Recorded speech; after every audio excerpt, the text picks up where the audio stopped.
Welcome back to another episode of Meet the Locals.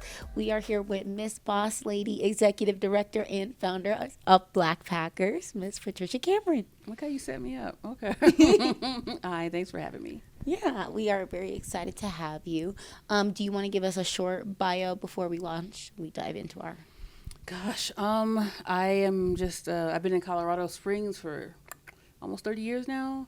I am a certified interpretive guide, No Trace Master Educator, 4 times NOLS graduate, a wilderness first responder, and a wilderness first responder instructor. And I basically, I'm the Executive Director of BlackPackers. I think that's it. I don't think anything else cool about me. But well, that was quite a list that you just gave us for you to say you don't know too many cool things about you. Mm-hmm. I guess where I would like to get started is what inspired you to get involved with outdoor recreation? Divorce. I mean, to be honest, I was married for a bit of time to somebody who was born and raised here, and I was working at a private practice as an EMT at the time. I realized my son was going to be born and raised here, like his father, but after my divorce, he wasn't going to have the same access to the outdoors as his father had. And so I started Googling how to do things outdoors. I literally Googled how to backpack. I Googled how to fish. I didn't Google how to kill a fish, and that became probably a nice thing for my son to talk about in therapy when he gets older. Right. But all of the stuff I learned was to teach him, essentially. Okay. Mm-hmm. Did you ever, so what I gather is he spent a lot of time outside. Was that something like a passion that you shared, or is it something you kind of fell into? I kind of fell into it. It wasn't that I had an issue with the outdoors. I just I didn't grow up with the outdoors like other people have. And my son, I think he had the normal upbringing for somebody from Colorado Springs who has access to the outdoors. Right. I would say it's middle 50 for that at least. And I wanted to continue that for him. Yeah. Where are you from? I was born and raised in Pretty Girl County, PG County, Maryland, right outside of D.C. Yeah. But I moved here in 94. Okay. Mm-hmm. What kind of embarked your entrepreneurial journey? I didn't even mean to. I never had the plan to start a business ever.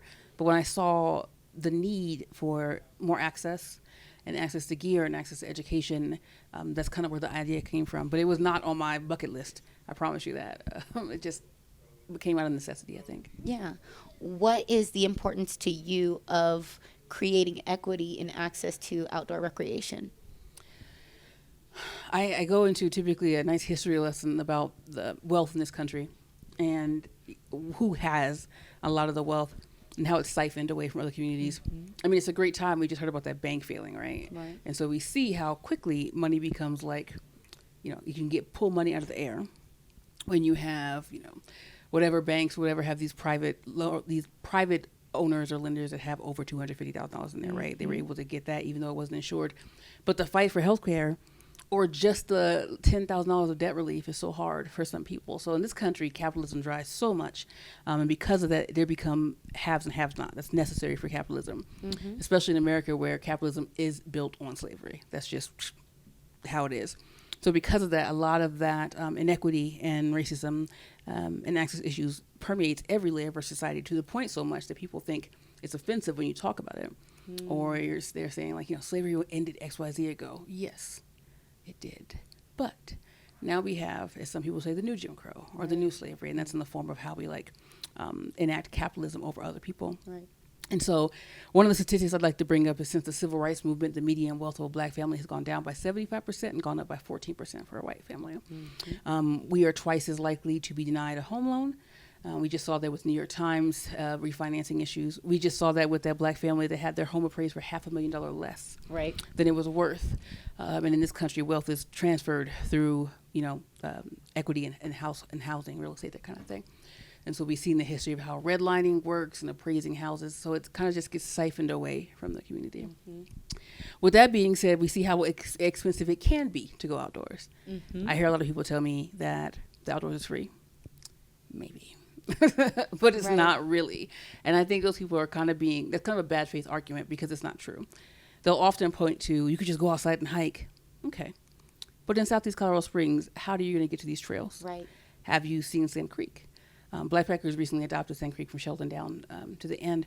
But have you seen how the different trails and urban trails get more green and resourced as you go west? Are there buses that take you to the trails? We can see that that's not the case. So can you get to the trail to start with? And secondly, do you have hiking shoes? You can definitely go on your Chucks. I would never argue that. But when you're like hiking on gravel, is that a safe shoe for you to hike? Do you know how to use the trail system in a park? Do you know if there's an entrance fee to get into that park? These are things that if you haven't had the experience, you may not know. And then lastly, we always tell people to go hiking with enough gear for an emergency if you had to stay the night. It's probably hard to end up getting lost in Garden of the Gods and staying the night. But we ask people to do that for safety. Right. Do you have that stuff? Do you know how to use that stuff? So it's a little bit bigger than the outdoors is free. The second thing people tell me is that nature isn't racist. You're right. A tree has never called me N-word, to my knowledge. Right. Maybe they speak a different language. Maybe when they fall. Right. Maybe when they're falling, that's what they say is they fall to the... But that's funny. But it's the people in the nature. So it's not just trees. It's people going out there. And sometimes that could be intimidating to be the only person that looks like you. Right. And deal with the questions I've gotten. Like I like to go winter camping, and I have people that meet me out there and go, oh my God, I didn't know black people like cold. That's crazy. I can put on a jacket just like you. Mm-hmm. But like that kind of experience is something I'm trying to hope to stand in the gap for other people. And so provide them the entry gear, the entry level education, so they don't have those experiences. Yeah, I think you're speaking to something really key. I was having a conversation with another executive director, but of Food to Power. Patience. Yes. I'm on that board. I love her. Yeah, she's amazing. And she was talking about how Black people have had a soured relationship with, she was talking specifically about food production and growing our food, but I kind of took it as the outside in general. We kind of have this trauma associated with being outside. Yeah. In the way that she described it, it really stuck with me. She said outside was the crime scene. It wasn't the perpetrator. So how do we as Black people go about healing that trauma and getting in touch with being outside? Yeah, first off, patience is amazing. I first wrote an article in the Colorado Sun about the Southeast and the food desert and the transit issues, and Patience was one of the people I interviewed. That's, I think, how we first got in touch with each other. But to continue Patience's point, very much so, the relationships to the outdoors might look different. For instance, my grandmother's 79, and she very vividly recalls plucking cotton as a kiddo to make money. Mm-hmm. So for her, when she got out of that, it became poor to her to play outdoors and be outdoors. So she escaped that and got to air conditioning. She wasn't going back. Right. And I understand that. It's like you're saying, there's a trauma around it. When it's become the way you break your back to provide for your family, it may not look the same. But I also think that the relationship with the outdoors has been commoditized, if I said that right, especially in Colorado. Mm-hmm. We conflate outdoor adventure with outdoor recreation. Yep. And when you do that, that's when people don't think walking their dogs is outdoor recreation, or they don't think the barbecues that Black and brown people constantly have, like that's what we do. Mm-hmm. That's still outdoors. The family reunions on land, that's still outdoors. Just walking up and down urban trails like Sand Creek, that's outdoors. And so like they did a good job of changing it to chasing the stoke or adventure because it sells more money that way. But like the average user, getting that relationship back and reclaiming the idea that the outdoors isn't just adventure and it isn't just like this adrenaline thrill seeking, it's just getting outside. Yeah. What would you say is the importance of having a healthy relationship with the outdoors? Having a healthy relationship with the outdoors. I mean, there's infinite health and mental health benefits for sure. For me, somebody who likes to kind of push my limits a bit, like, you know, through hiking, I like to do that. I get to test my strengths that I didn't know I had. Mm-hmm. If you would have told me years ago, because I didn't start backpacking until 2017, so this is only going on 6 years, that I would hike the Colorado Trail or I'd be on the PCT and spending weeks out on the trail, I would have never believed it. But the fact that I can, sorry, I got to turn this off. No, you're fine. Bad. No, that's bad, okay. But the strength I gained from that, especially somebody coming off from divorce, right? So I'm looking ahead at my life. I'm like, okay, you're a single Black mother, and that comes with every different stigma and stereotype. Right. But I didn't want to become... First off, I really don't care what people think about me as a single Black mother, but I definitely didn't want to have it be something that kept me from doing anything. And so, like, that's why I learned how to fish, which is remarkable because my son knows that his mother taught him how to fish and backpack, something that's traditionally masculine. Right. So I love giving him that power. So he tells little stories about his mother, who's like off walking up and down a mountain somewhere. I think that's great to also pivot and look at the fact that his mother was able to provide these things. What has it been like cultivating this relationship, not just for you with the outside, but being able to bring your son with you on that journey? He doesn't always come. He doesn't. Yeah, he's often skateboarding. You saw him. Like that's his favorite thing to do. But when he does go, it's so much fun. I like to take him to like Cottonwood Lake, and I have this pop-up tent on top of my car. Yeah. And it's just so dope to like go to the drive-in with him and sit in the back of the Subaru, watch, what was it, Cruella? We watched together, Cruella. And then go back to our campsite and, you know, sort of fire, cook food, and then climb up into our tent. It's just, I can't even express what that feeling is like to have that kind of time with my boy. Yeah. So I enjoy being outside. I'm from Colorado Springs. I've lived here most of my life. And it was I feel very fortunate in that my grandmother always wanted to take us to the park, or she always wanted to take us hiking. So I didn't really realize the inequity in access all of the time, just because it was so readily available to me. It wasn't until I got to college and I started taking these courses, like I was doing rock climbing, and they were offering whitewater rafting with the outdoor adventure club at the school. And I think this conflation of outdoor adventure versus recreation has also done a lot to kind of dissuade other people from participating. What is kind of your opinion on the conflation of the two? Yeah, like I said, I don't think they should be separated. In the sense that outdoor adventure can be outdoor recreation, but outdoor recreation doesn't have to be outdoor adventure. Like I said, I grew up off Marlowe Circle, and the time I spent just walking around with my friends, I was still outside. Right. That's something I would count as an adult for sure, so why don't we? No, I wasn't like rock climbing. I still don't. I don't. That's not my ministry. Yeah. But like I said, just going out and walking, and like I used to run around Marlowe, run up and down that trail there. I biked to work from Marlowe Circle to 2222 Ball Avenue, where Murr is, Recyclers. That's outdoor recreation, trying to get to and from my job. I wasn't going fast. In fact, I was probably the slowest cyclist you would ever see in your life, but I was still out there doing it. Yeah. So I think it just like eliminates this idea of enjoying it for the sake of it, and then a sport. And sometimes that's not always as fun. Yeah. What has the balance between chasing your passion for outdoor rec and managing a business been like in ownership of BlackPackers? I'm not outside as much as I used to be because I have to work a bit more. Yeah. But my board of directors has been great in making sure I open up for opportunities to be outside. I just got back from a business trip to Fairbanks, Alaska, like a week ago. In fact, these are my like wig cornrows I took down because I just had my wig on. But like, yeah, I get to still do stuff like that. Last year, I went to a glacier. I spent 2 weeks living on a glacier in Alaska. Wow. Yeah, it was the Matanuska Glacier in the Chugach Range. It was a part of a NOLS course, but it taught me mountaineering. So like that's work, but that's outside. So stuff like that is fun. But like when you start doing executive stuff, it's a lot more business than it is outside. Yeah. What has your journey in entrepreneurship been like overall? I always wonder, am I an entrepreneur? Like, are you like when you start a nonprofit? Because I have a board. Like it's.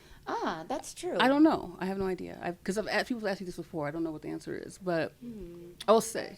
I think it does. Yeah, I think that still qualifies you. We'll slide me in there. But it's like I said, I went to school for philosophy at UCCS, and then I spent 11 years prior to BlackPackers doing EMT, emergency care, stuff like that. And so I ended my career in healthcare as a practice manager. So I was in charge of a business. I didn't found it. I was a doctor, so there was a little bit distance even there. But I've been in a place of management and leadership before. But when it becomes just yourself, like it kind of hinges on your failure or success. It'll keep you up at night a little bit.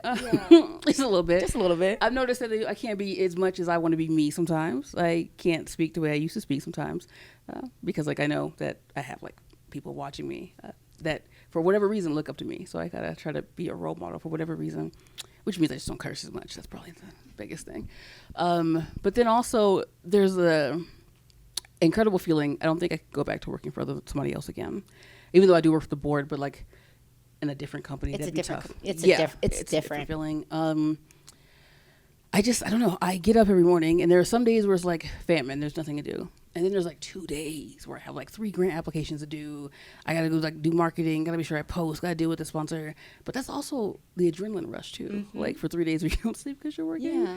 It's fun. And I think like I said, my son he's been with me his whole life. And he's got to see me progress through things and got to see me run a business. At one point, he was going to work with me every day to do homeschooling. We lived at a state park, at 11 Mile State Park for months when we were doing camp hosts. Yeah. I think it's been a relationship great, but I'm hoping I'm teaching him that like you could do anything really if you just like work hard enough, I suppose. He might not know that because I lay down a lot while I work, but I'm working. Like I tell him, I know you see me laying down, but I'm working. Right. I think what you spoke to about being a role model is very important, especially as Black women in the nonprofit space. We don't see, I could probably, with Patience, I think we might be the 3 that I know. So I think.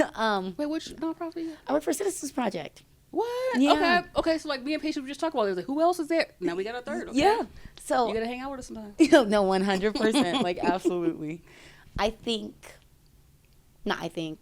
I know that a lot of times I struggle with my identity and feeling that insufficient maybe to be doing the work that I do or to be in the positions that I've been in or to be in the rooms or the tables that I've sat at.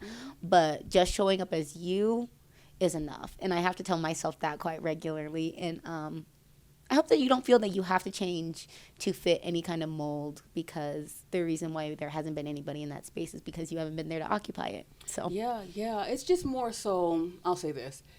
Now that I have a larger reach than I had before, I have to be careful how I use that reach. It's, for instance, like even if I could be tweeting and then I respond or retweet, I gotta be careful because a lot more people will see that tweet because of that. So it's more like that. But you'll see, I literally, I was on that glacier in Alaska. I literally took a video of me twerking on it and posted that. But then about a month later, I was on Good Morning America. So no, I don't change that much about me. But I do don't say everything that comes out of my mouth. I will say this. I worked with Mary Lou Makepeace on her campaign. Yeah. Back in 15. And I remember talking to Mary Lou. I was like, I don't know how you're so calm. Because you run a campaign, people are hitting you with stuff. And she just told me, she's like, it's a wisdom you get that you learn, when you should speak up and when maybe you should wait. And I was always like, I don't know how to, there's no way I could do that because I say everything as soon as it comes to my brain. Yes. And that may not be bad. Who knows? But the point is, I've learned through her and do this work that sometimes I just sit and not act, or sit and not talk yet. And that's just as valuable as me immediately saying something. Ooh, that is a word for sure. Because I feel like, in my experience, I've always felt as though I have to respond. I have to act. I have to work. When in actuality, it's been banging around in my brain for weeks, but not all movement is progress. So I've been really trying to sit with that with myself, because I'm constantly doing something. Like I'm working on the pod, or I'm working on my actual job, or I'm doing something with another community group that I'm involved in. But all of that time spent pouring out, I'm realizing my cup is getting low. So how do you find the balance between filling your own cup and making sure that you're still getting the work done? There's some things I put into practice recently, and I try not to work on weekends unless BlackPackers has an event. I try to put my work down after 5 or so. I had this habit of, if I got an email that came through at 8, I'd answer it, because it was there. I'm trying to get better about going into the office. The reason why is because I think that I work so much at home, my brain doesn't know when to stop working. That's one thing. Not stressing out so much about deadlines as much. There are some deadlines that are set in stone and some that aren't. And not feeling bad for myself if I'm late on a thing, if I don't quite get this thing done in the time frame I set for myself. Kind of releasing that. Or even when I feel disappointed in myself, releasing that disappointment. Being there and then moving on from it. Okay, you can do better. That kind of stuff. I'm going to Ireland next week. My 40th birthday is next week. Congratulations. Happy birthday, both. We'll see. I don't know how the Irish treat me. But I forced myself to take a vacation. And so one thing my executive assistant has been helping me with is like blocking off days. Because I literally, if I see it blocked off, it makes it much easier for me to not put things on there or do things. Yeah. So it's like that. And then forcing myself to take a vacation. I have not celebrated my birthday in years. The only trips I take are business trips. Yeah. And so now I'm like, you can't answer. Don't call me. Like, I need my executive assistant to like block all those emails for me and just figure out some time where I'm doing something for myself, but also making sure I do outdoor stuff for myself, because I spend a lot of time teaching people, and it's a different experience than going by yourself. Right. And so blocking out, I'm going to do some backpacking this summer.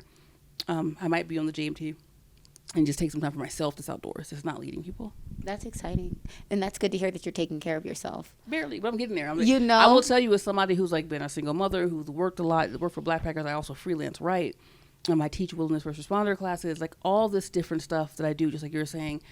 It was a fight to get me to believe that I should not be hustling that hard. I don't believe in rise and grind culture at all. Like that. Yes, no, same, none of that. same. I don't believe I should be losing sleep. I don't believe that the work I'm doing should be killing me. And so like, this is only new that I'm like, you have to slow down and make sure you take the time to eat right and to work out and to go to bed on time, because you're not going to be here for this work if you run yourself into the ground. And that is something I think Black women are particularly at risk of, because we already have this thing as a strong Black woman thing, right? And I'll tell you this, when I came back in 2020 from the Colorado Trail, I ended up having to get electroconvulsive therapy for depression. It was right after I was named one of the CSBJ's Women of Influence that year. Yeah. It was after the news that I got in a hold of my hike. But I remember feeling like I'm not this person who they think I am, that imposter syndrome thing. Yeah. And that idea of like the strong Black woman I had to be I didn't reconcile that with who I felt I was. And the pressure of having to be this woman, this yes queen, whatever, Right. was overwhelming. And so like I needed immediate help for my desires to like not want to be on this planet. And so like now looking back at that, I will never do anything again that makes me feel that overwhelmed or burdened. Yeah. Not for a cause, not for a mission. And like, it's this hard thing to say, right? Because we're like taught that you do a Right. thing, but that's not the answer. So would you say that experience, like those feelings were what brought you to clarity about having to enforce those boundaries? It was one of the things, yeah, like I literally did not want to be here anymore. And so like, how did I fight my way through? I want to do this. I respect that, you know, people believe in BlackPackers. I have to still remain Patricia in there somehow. And so like, I've been doing a lot of things like carve myself out for me as well as the work I'm doing. And I'm better at the work because I'm happier. Yeah. I think we all, as Black women don't realize when you're just working and working and working and working, eventually your efficiency, your capacity goes down. Yeah. Because rest is important. Rest is also productive. And that's not It's a part of the message- work. Yeah, it's not a Part of the message work. that we don't talk get. about it. Yeah. I see all these like, you know, hold your head up, you're a queen. I'm like, I'm not a queen actually. I'd rather just be a pauper. Right. Like, can I just, like, some of us had to be peasants. Right. We Can all I just weren't be queens. me? Yeah, like I think Ashley talks about it a lot. Ashley Cornelius, she talks about like mediocrity. I'm like, can I just be mediocre Black? Right. Like that's kind of what I want to prove. You can do amazing things too, but also know that you're safe here too. Just being you, whatever that is, middle of the road, whatever, that's fine too. Yeah, I think this idea of Black excellence is something that we often, it gets pushed onto us and then we often get wrapped up in. Just like hustle culture, I think all of it feeds into this very vicious cycle where we're constantly working with no relief, with no sense of success or prosperity. It's just there's always more to be done. And I think that's a very dangerous path to walk. How have you, other than like we know you block off your schedule, but how else have you gone about implementing those boundaries to making sure that you're taking care of yourself? I literally pay somebody to be my running coach, and I prepay. So if I don't go, I lose money. That's a very good motivation for me. Wow. But yeah, that's one of them. Like I said, I block out time ahead of time now. And so instead of just having an open schedule, I'll look at, 2 or 3 months ahead and put in some blocks. That way I don't build in time around that. Making sure I have something to look forward to for me every month. Like this month, I just went to the wine thing at the Broadmoor on the 3rd. Yeah. Yeah, that was just a night to get dressed up. And I love the idea of getting dressed up that night Yeah. and like having some drinks, giving myself something to look forward to. Taking time to take me and my son to a grocery store and pick out the food that we're going to eat, and like be intentional about, how we plan our week, that kind of stuff. And then I also spend a lot of time watching TV. I know that sounds weird, but if I need to escape, I literally just watch the ER or something, or Charmed, the TV show. Yeah. I was just on their podcast. Charmed, the TV show, the first one. Yes. Yeah, they had me on their podcast. I was there. Wow, with really? Leo, yeah, That's Leo, cool. Piper, and Chris. But like stuff like that, it has to do with BlackPackers, right? Right. And so I say this stuff to say, not that I don't love what I'm doing. I'm saying you have to carve out time for yourself. You have to keep your identity, the things you like or dislike, or you get lost. Mm-hmm. You don't have to be, because you've identified this passion for BlackPackers doesn't mean that's all that you have to be. And I think sometimes, well, let me not speak for anybody else. Me specifically, I can get lost in the work that I do and feeling that like, because exactly like you said, there's always something else to get done. Like, and if I miss this deadline, it's like, oh my gosh, it's the end of the world. But it's not really. But it's not really. There's always stuff to get done. So you have to pick the stuff. Like you have to pick those days. Otherwise, if you don't pick out days where you have time for yourself, realizing that there's always stuff to get done, you will literally never have time for yourself. Yeah. Because you will always find a way to do work. You know how it is. I can write a grant. I can do it anytime. But yeah. I think because last year I was all about, I had been fresh off of my graduation. Where'd you go to school? I went to CSU Pueblo. Nice. I graduated in 21. And I was like, all right, so it's been some months since you've graduated. It's been a year since you've graduated. I'm sitting here, and I was at T-Mobile at the time, and I was like, okay, so this is definitely not what you're meant to do. Like, you're definitely not supposed to sit here and take these calls for the rest of your life. So I'm working through feelings of knowing that I'm capable of more, but also I have college right behind me, which is a really significant milestone. I feel all this pressure, like, to get out of my mom's house because I went back after college. So for me personally, I think I still struggle a lot with facing expectations that I believe belong to other people, but I place on myself. How do you balance your desires for the work that you have, and like, how do you know when you should be resting? I know. My body tells me. Anytime something feels uncomfortable, anytime I'm pushing myself to do something, you should not have to push to do something. Now, this is not like when you're talking about, like, trying to work out and push a little further, or you got to get something done, you're only a few minutes away. But when you wake up and you start slogging, and you notice every day is tough, like, that's your body telling you something. When you're not sleeping well, like, that's your body telling you something. You need some time to get away. That happens to me a lot. And you were talking about expectations. I don't know how old you are. You don't have to tell me that, but I think I said I'm turning 40. And it took me till now to realize that, one, life is a lot longer and bigger than we think. And then secondly, the only person that I now have to live up to is me. I lived in my mother's house. Like, when I first started BlackPackers, I was homeless for 2 years because I had nowhere else to go. I was in my mama's basement in my late 30s. Okay. Like, why? So we have mamas. Like, I'm not trying to be funny. Yeah, you see, a lot of other cultures will go back to their parents' house. Why not? I think the same thing for my son. If he needs to come back, come kick it. I don't want you to go into debt. Yeah. If you want to graduate high school and just go do a whole bunch of gap years, go do it. Like, I don't want to force you into college, especially when you, like, if you don't know if you want to go and the money. So, like, there is no, the idea that social society tells us anything is ridiculous, for one, especially since all of us have our own different lives. But it's particularly insidious when we talk about things like the expectations with school or work, because we've kind of breaking away from this idea that women have to do this, or women have to be in the home, or women have to have have children by this age. We've kind of gotten rid of that. But the work expectation, especially in a capitalist society, that pressure's still there for us. And, like, I hope you and anybody else who's younger than me recognize that that's just as made up as this idea that women have to be, like, barefoot and pregnant, submitting to somebody. Like, we realize that those are made up. We're still getting rid of the capitalist influence ones, but yeah. I was gonna say, well, good, because I need to think on that for a little bit. That was good. Thank you so much for coming by. You should hang out with me in Patience. I would absolutely We love went to Arapahoe Basin for one of our BlackPackers trips, and I have a whole video of her rolling down the mountain.